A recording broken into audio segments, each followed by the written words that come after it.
What can be said about Final Fantasy VII that hasn't already been said in a million better videos? As the title that brought the venerated Final Fantasy to the 5th generation of consoles, its prestige and influence cannot be overstated.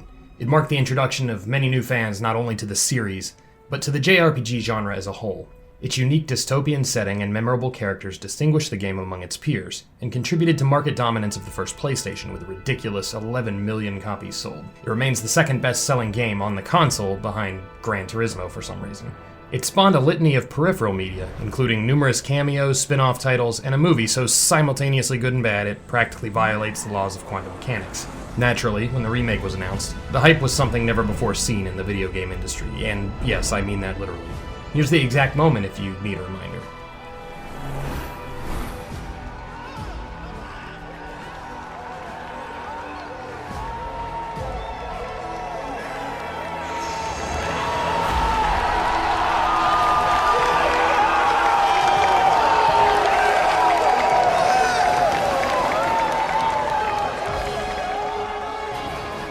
And of course, this hype set the expectations for the first installment of the game sky high.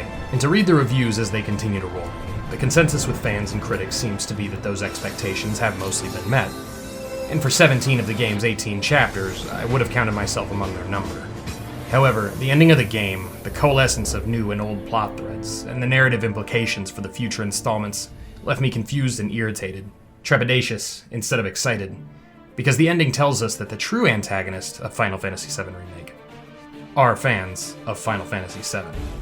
To understand why, we're gonna need some context. Final Fantasy Remake is not actually a remake. And if you've played both the 1997 original and the 2020 remake, you are likely already aware of this. The plots of each version begin with the infiltration of a Shinra Mako reactor by the members of eco-terrorist group Avalanche, as well as ex-Shinra soldier, mercenary, and protagonist Cloud Strife. In both versions, the group succeeds in defeating the Scorpion Sentinel, planting the explosives, and surviving the ensuing blast. As they climb from the wreckage, however, events begin to unfold differently. Within just a few minutes of separating from the group, Cloud is struck by a sudden vision of the streets of Midgar aflame, and the appearance of a character veterans of Final Fantasy VII will be instantly familiar with. Sephiroth, the primary antagonist of the game, as he appeared at the destruction of Nibelheim. Cloud follows him into an alley, where he is instructed to run away by Sephiroth, who vanishes as Cloud attempts to attack him. If you played the original, there's a good chance this scene will have you raising an eyebrow. While it's feasible that Cloud could be experiencing a flashback from the destruction of Nibelheim at the hands of Sephiroth, as these events do take place before the beginning of Final Fantasy VII, the original shows this flashback much later in the game, after the group escapes Midgar and heads for Calm. Waving it off as a possible hallucination, as I am inclined to do since this is the only possible explanation at this point in the story, Cloud continues toward the Sector 7 slums, only to see the plot stray further from the rails. Aerith, who isn't met until much later in the original, is met by Cloud in the streets of Midgar, being harassed by a trio of hooded ghosts, a menace not present at all in the original. At this point, I, like many of you, are more or less checkmated into the conclusion that this is not a remake of Final Fantasy VII at all. This is something different entirely. To express the content of the remake in simplistic terms, this game is essentially a higher resolution version of the original. That is, characters, locations, and events that exist in Midgar fleshed out to a much higher degree. Each of the people you meet, be they the party, members of Avalanche, or NPCs, now have distinctive personalities and wonderful artistic detail. The most commonly cited examples here are, of course, the NPC members of Avalanche, but my personal favorite update is Professor Hojo, whose exchange with Aerith in Chapter 17 is downright chilling. Completely. Would you like to see your mother? Albeit through the lens of one of my microscopes. The motion capture work is spot on, with the notable exception of some of the facial animations and some minor characters. Additionally, there are several new characters who serve to fill out those sections of the world that are unique to the remake. Likewise, the environmental design is fantastic. Midgar is the beautiful mess we always imagined, permeated with nooks and crannies begging to be explored, and crammed with incentives to do so. Even certain materia is completely missable if the player does not explore thoroughly enough.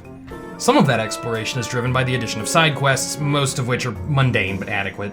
They serve as padding for the main quest line, and while I'm not exactly thrilled by them, they serve their purpose well enough, I suppose. Except for this dumb kid. Why the f*** an ultra-strong Shinra soldier powered by the lifeblood of the f***ing planet is going around running errands for the cool kids club is f***ing beyond me. Anyway, despite the events we've already discussed, the plot seems to keep pace, roughly speaking, with the original. As far as I can tell, all of the events that take place in the Midgar of the original game are here in one form or another.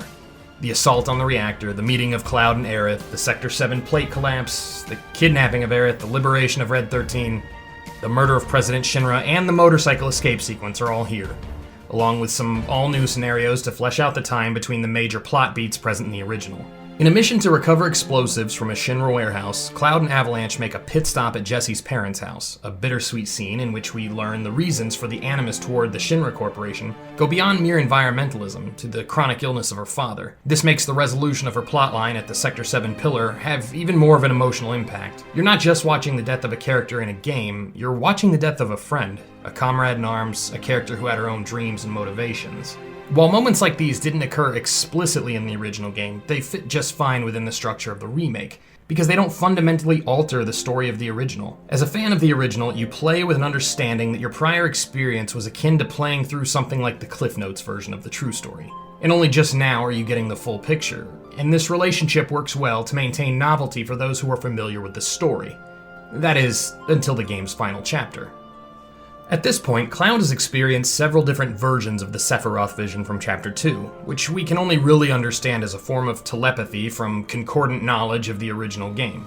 Likewise, we have encountered the Shadow Beings several times, which have been defined by Red 13 in Chapter 17 as Whispers, or Arbiters of Fate, the will of the planet itself. Incidentally, this conversation also contains the second best line of dialogue in the entire game. I'm not a rat dog.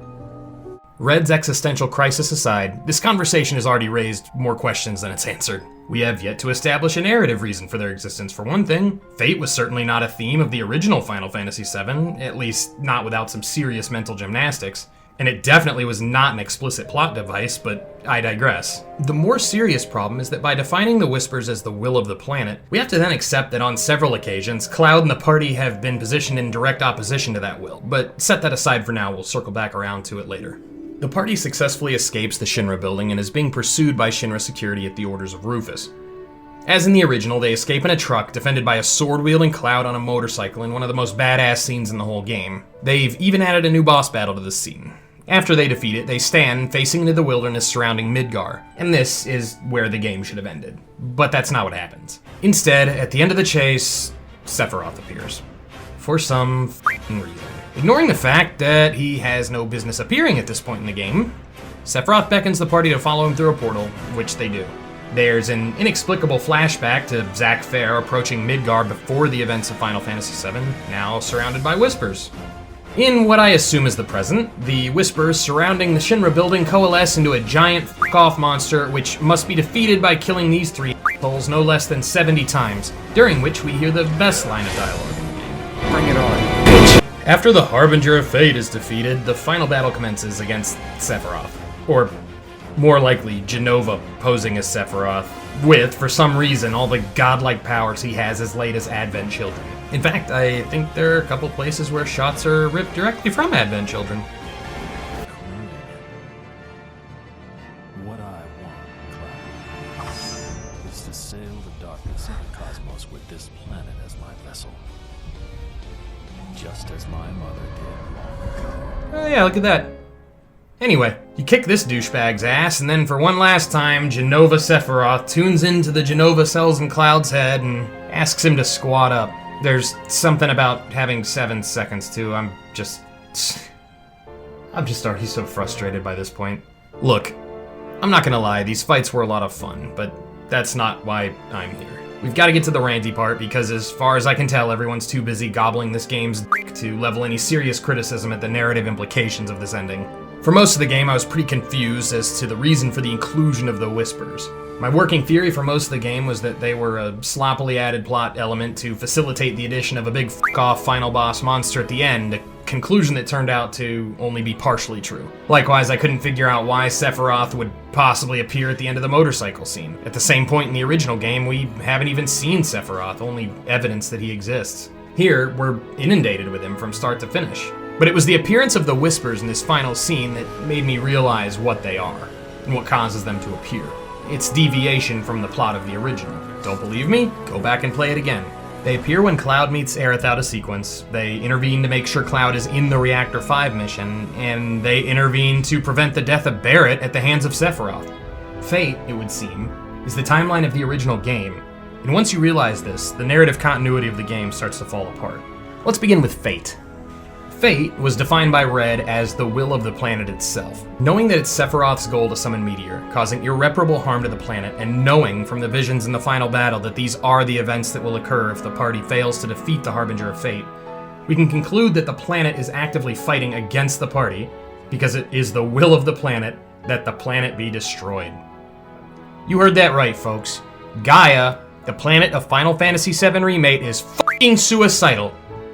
I'm gonna hope will of the planet was a translation error, or that maybe we can assume a more meta definition here, but that comes with its own baggage.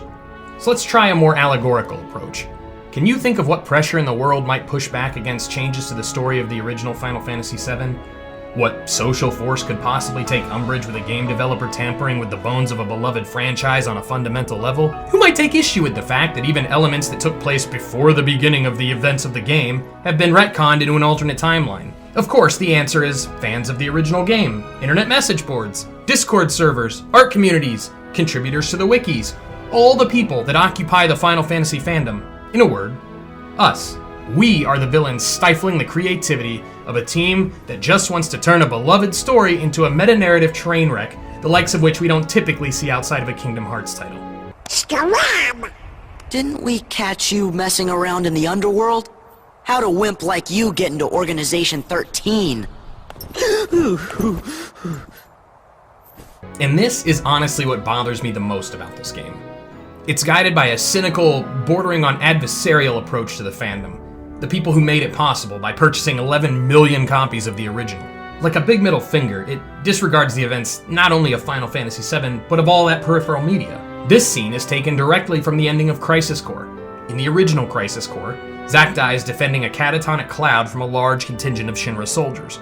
In Final Fantasy VII Remake, he survives? So it's heavily implied that Zack Fair is alive in some way or another, which has story-breaking implications for the identity crisis that Cloud has after coming into contact with the Lifestream. The dismissive attitude the team is taking toward the original does not bode well for future installments, as they've essentially, and in a somewhat pretentious manner, granted themselves carte blanche to take an entirely different direction from here on out, even though it is this story that the fans fell in love with in the first place. Finally, and maybe this is a relatively minor complaint compared to the meta-narrative f***ery of this game, but the final fight with Sephiroth, despite its fun factor and overall badassness, it just doesn't belong here.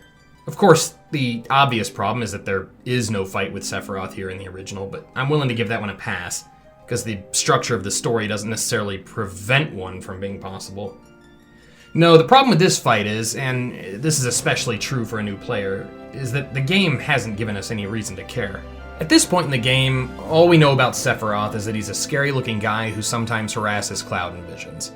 We know nothing of his history with Shinra, with Soldier, with Zack, with Tifa, and aside from one flashback of the Nibelheim incident, even with Cloud. You could play through the entirety of the remake and not understand that he's the game's primary antagonist, save for the fact that the game makes you fight him, because in the original, the cutscene that normally explains all this takes place after this fight would've, in the next village that the party encounters. There's just no motivation to fight this guy outside of that one vague Nibelheim reference. Nonetheless, we have a world-shattering battle which utterly waters down the Sephiroth brand and mortgages the ending of the original Final Fantasy VII in the name of fan service and her big anime sword fights. We've already defeated the big baddie. Where else is there to go? I'd like to trust the development team, but since they've already dismissed the need to delineate character motivations because the proliferant nature of these characters should dictate that the player would already know what the hell is going on. And before you accuse me of ascribing intent, you should know that these words aren't mine. They come from producer Yoshinori Kitase in an April 16th article on SquareEnixGames.com. Quote, "The way we handled Sephiroth in the original Final Fantasy VII was to hide him, hold him back.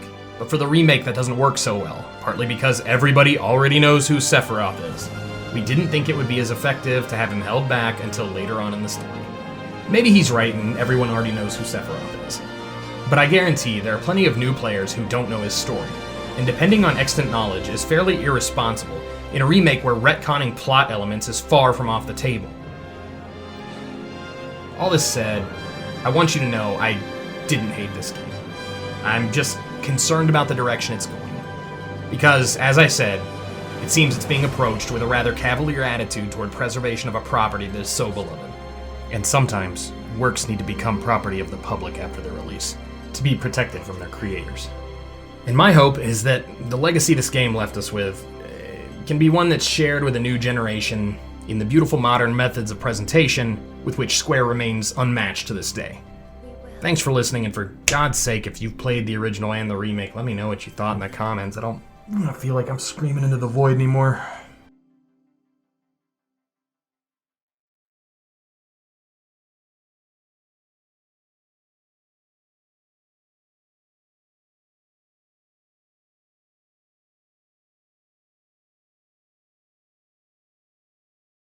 I'm not a rat dog.